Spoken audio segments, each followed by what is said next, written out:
The Austin Animal Center saved the lives of nearly 18,000 animals last year. But one in particular was facing some tough odds.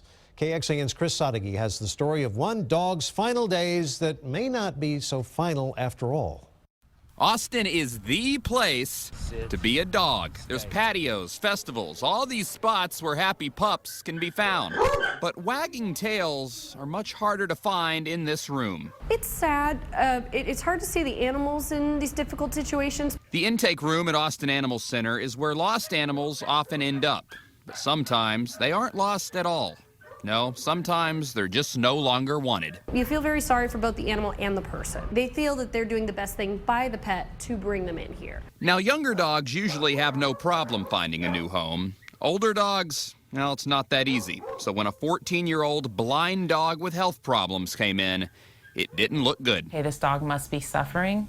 He is not going to make it past this week. End-of-life euthanasia was definitely a consideration. This is Blackie. Blackie came in as an owner surrender. And this is Bruni. My goal was to take him home, to let him live out the last few days in a home versus in the stressful shelter. After living his whole life outdoors in the cold, a warm place to rest in peace is all Bruni wanted to give him. It's worth it. It's worth that sadness. But once here, Blackie liked the attention. Look.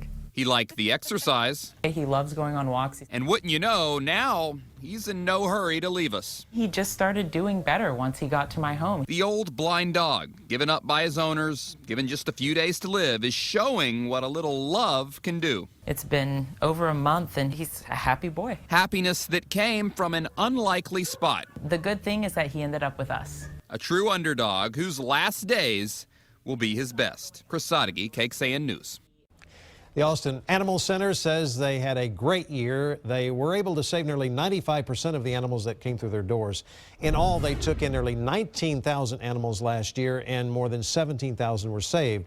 But just over 1,000 dogs and cats were put down. That leaves Austin's no-kill rate at 94%. To be considered no-kill, more than 90% of animals must be saved. And by the fall of 2016, the Austin Animal Center will be able to save more animals. That's because the facility is getting ready to undergo a big expansion.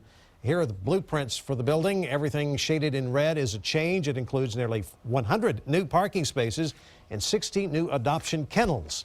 The Austin Animal Center will hold an open house next month so you can get a view of their plans in detail.